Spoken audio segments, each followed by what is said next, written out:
दी संदीप महेश्वरी।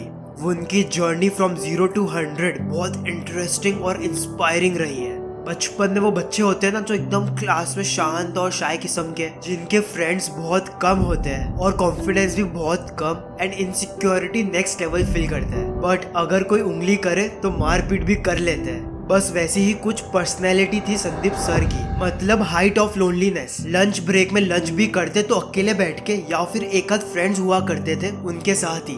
और तो और पढ़ाई में भी अच्छे नहीं थे, लाइक 50% 60% या फिर फेल होते होते रह गए।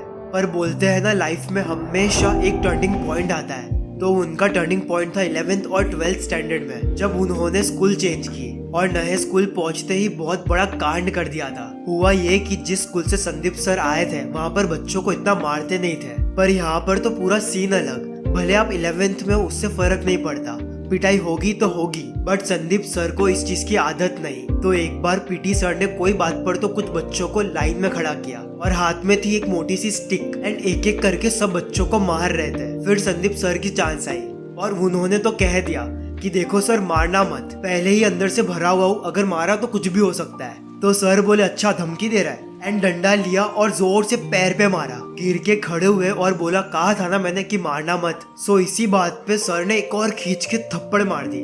अब इस टाइम पे संदीप सर का टेम्पर एकदम हाई।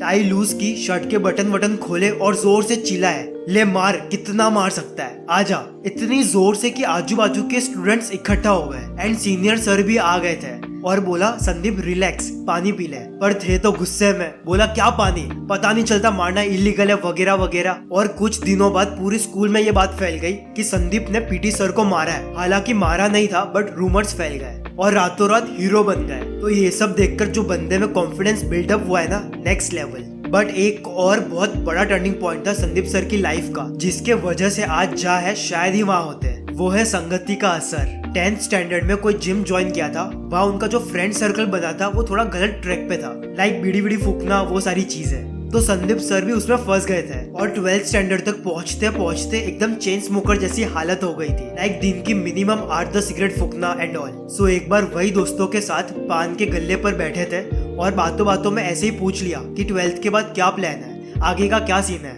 तो दोस्त बोले करना क्या है, 12th में थोड़े बहुत नंबर ला देंगे, किसी कॉलेज में एडमिशन हो जाएगा, फिर वहाँ 4-5 साल ऐश करेंगे और आगे कुछ हुआ तो ठीक, नहीं तो पापा के ऑफिस जाके बैठ जाएंगे। वो बोले इन सब का तो ठीक है, पर मैं क्या करेगा, ना ही मेरे फादर का कोई बिजनेस है और ना ही घर की फाइनेंशियल कंडीशन इतनी अच्छी है कि खुद का बिजनेस एम्पायर खड़ा कर सकूं। तब उन्हें हल्का सा झटका लगा और कुछ चीजें रियलाइज हुई। और वो एक दिन था जब उन्होंने डिसाइड किया कि आज के बाद सिगरेट को हाथ तक नहीं लगाऊंगा। उसके बाद से लाइफ में और पढ़ाई में इतना फोकस्ड हो गए कि 12th में 85% स्कोर किया। मतलब जो बंदा जिसमें बिल्कुल भी सेल्फ कॉन्फिडेंस नहीं था, जो पढ़ाई में फेल हुआ करता था, आज उसके पास करेज और नॉलेज दोनों है। बट अभी भी फैमिली की financial condition day by day खराब हो रही थी। तो कहीं ना कहीं संदीप सर पे इनडायरेक्टली प्रेशर था कि जल्दी से कुछ करना है। सो जैसे ही 12th कंप्लीट हुआ, उन्होंने एक हेल्पलाइन खोली, what to do after 12th करके। मतलब कैरेक्टर कितना क्रेजी कि जो बंदे ने अभी खुद ने जस्ट 12th कंप्लीट की है, वो बता रहे लोगों को कि 12th के बाद क्या करियर ऑप्शन है, क्या करना चाहिए। कहते हैं ना कि गाड़ी चलाने के लिए जरूरी नहीं कि सारे पार्ट्स की नॉलेज हो।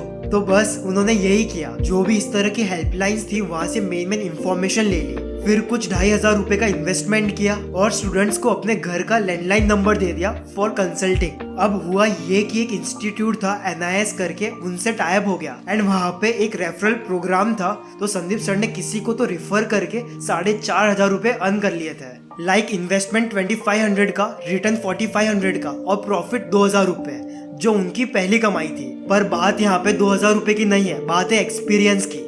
फिर उन्होंने खुद ने NIS में एनरोल किया, जहाँ प्रैक्टिकल नॉलेज ज्यादा थी, like role plays, group discussion, presentation. तो कहीं ना कहीं वहाँ से पब्लिक स्पीकिंग में कॉन्फिडेंस आया कि लोगों से बात कैसे करते हैं। और साथ में मल्टी लेवल मार्केटिंग कंपनी भी ज्वाइन किया हुआ था। वहाँ पर लोगों को स्टेज पे बोलते हुए देखकर कहीं ना कहीं अंदर से डिजायर आया कि मुझे भी ऐसा कुछ करना है। पर फिर यहाँ से संदीप सर की फेलियर्स की जर्नी स्टार्ट। जो मार्केटिंग कंपनी में थे वहाँ पर तो कुछ हुआ नहीं, बट जब वहाँ से निकले एक प्रोडक्ट था लिक्विड सोप। उधर से इंस्पिरेशन लेके खुद मैन्युफैक्चर करने लग गए। डीपली स्टडी किया कि बनता कैसे। मेरे 15 रुपए वाले सोप में और मार्केट में जो 400-500 रुपए का बिकता है उसमें डिफरेंस क्या है, और थोड़े बहुत टेस्ट वेस्ट कराए और घर घर जाके बेचने लग गए। पर ये धंधा भी फ्लॉप हो गया।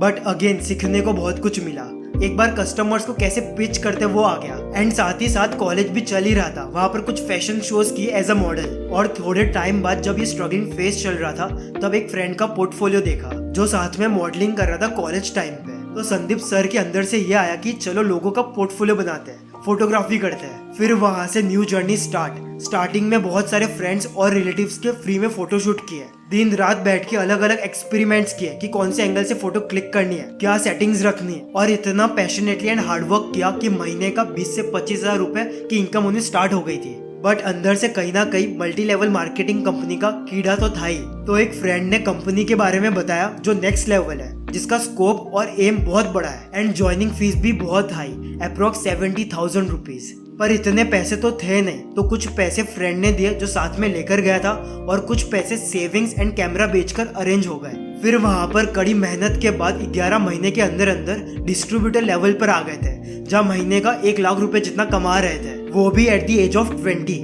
पर पता नहीं संदीप सर को अंदर से क्या आया कि उनको खुद की मल्टी लेवल मार्केटिंग कंपनी खोलनी थी। घर वालों ने बोला कि 3-4 महीने रुक जाता, इतनी भी क्या जल्दी है, थोड़े बहुत पैसे आ जाएंगे फिर खोल लेना। बट नहीं, जो कंपनी में काम कर रहे थे उधर से रिजाइन लिया, 3 पार्टनर्स के साथ नई कंपनी खोली। सेल्स वाइज बहुत सक्सेसफुल भी थी। पर ट्रेजेडी ये थी कि जब कंपनी बंद हुई तब हाथ में एक पैसा तक नहीं आया। उल्टा जो पैसे लगाए थे वो भी चले गए because of some partner issues. फिर इतना सब कुछ होने के बाद भी बैठे बैठे सोच रहे थे कि अब क्या करें, तो उनको नेटवर्क मार्केटिंग का एक बहुत अच्छा एक्सपीरियंस हो गया था। सो उस पर एक बुक लिखी, और गजब की बात तो ये थी कि वो बुक लास्ट पेज से स्टार्ट होती है, क्योंकि उनका मानना ये था कि if you can't change the way you read, so how can you change the way you think.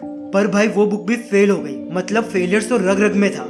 फिर भी उन्होंने हार नहीं मानी, क्योंकि उनमें दूसरों से एक चीज अलग थी, जिसकी वजह से शायद आप ये वीडियो देख रहे हो, वो है never giving up attitude. But failures के बाद हर कोई अपसेट होता है, तो वही अपसेट फेस लेकर बैठे हुए थे, एंड बीच में एक फ्रेंड का पोर्टफोलियो देखा और अचानक से उनको क्लिक हुआ, अरे मैं तो फोटोग्राफर हूँ, मैं क्यों दुखी हो रहा हूँ। फिर DSLR परचेज किया, मेहनत की, महीने का 40 से 50 हजार रुपए कमाने लग गए, और साथ ही साथ in the year 2003 Guinness world record बनाया फोटोग्राफी में। धीरे धीरे काम इतना बढ़ गया कि दिल्ली की one of the top agencies में आ गए। बट फिर भी वो पिक पॉइंट पे रह के उनको मजे नहीं आ रहे थे, सेटिस्फेक्शन नहीं मिल रहा था। सो सब कुछ छोड़कर उन्होंने 2005 में स्टॉक फोटोज की वेबसाइट बनाई, imagesbazaar.com, and that was a huge disaster. Then अपने आप को 1 साल टाइम दिया। बोलते ना गलती करना गलत बात नहीं है, बट उन गलती से कुछ सीखना नहीं और फिर वापस वो गलती करना, दैट इज रॉन्ग। तो सब कुछ एनालाइज किया, डीपली स्टडी की, क्या रीजन से फेल हुआ है उस पर रिसर्च किया, मिस्टेक्स फाइंड आउट करके पूरी वेबसाइट रिवैम्प की, एंड फाइनली इमेज बाजार को 2007 में रीलॉन्च किया। उसके बाद there was no looking back, एकदम सक्सेसफुल। एंड आज संदीप सर अपने एक्सपीरियंस से सबको मोटिवेट करते हैं, इंस्पायर करते हैं। So don't just get inspired, be the inspiration. See या।